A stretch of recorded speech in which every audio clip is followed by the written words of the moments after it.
ಇನ್ನು ಬೆಂಗಳೂರಿನಲ್ಲಿ ಹುಚ್ಚರ ಕಾಟ ಸಿಕ್ಕಾಪಟ್ಟೆ ಜಾಸ್ತಿ ಆಗಿದೆಯಾ ಅಂತ ಅನಿಸುತ್ತೆ. ರೋಡ್ ರೇಜ್ ಪ್ರಕರಣಗಳು ನೋಡಿದೀವಿ, ಆಮೇಲೆ ನಶೆಲಿ ಏನೇನೋ ಮಾಡ್ತವೆ. ಹಂಗೆ ಬೆಂಗಳೂರಿನಲ್ಲಿ ನಶೆಲಿ ಮರ ಹತ್ತಿ ಯುವಕ ಹುಚ್ಚಾಟ ಮೆರೆದಿದ್ದಾನೆ. ಆ ಮರ 50 ಅಡಿ ಎತ್ತರದಲ್ಲಿದೆ. ಇದ್ದಕ್ಕಿದ್ದಂತೆ 50 ಅಡಿ ಎತ್ತರದಿಂದ ದಿಢೀರಂತ ಆ ಯುವಕ ಕೆಳಗೆ ಧುಮುಕು ಬಿಡ್ತಾನೆ. ಕೆಳಗೆ ಧುಮುಕಿದ ಟೈಮ್ನಲ್ಲಿ ಮರದಲ್ಲಿ ಸಿಕ್ಕಾಕೊಂಡು ನೇತಾಡ್ತಿರ್ತಾನೆ ಯುವಕ.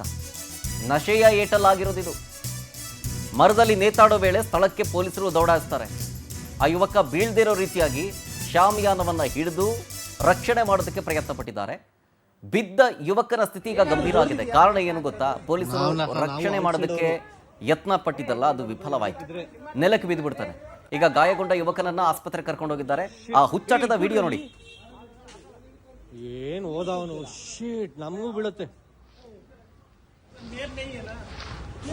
ಏನಾದ್ರೂ ದೊಡ್ಡದಿದೆಯಾ ಬರ್ಕ ಆ ತರದ್ದು?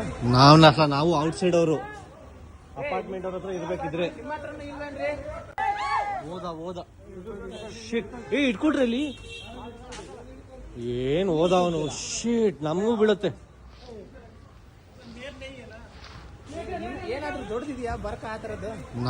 ನಾವು ಔಟ್ ಸೈಡ್ ಅವರು ಅಪಾರ್ಟ್ಮೆಂಟ್ ಅವ್ರ ಹತ್ರ ಇರ್ಬೇಕಿದ್ರೆ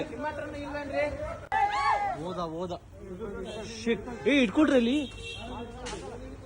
ಏನು ಓದವನು ಶೀಟ್ ನಮಗೂ ಬೀಳುತ್ತೆ.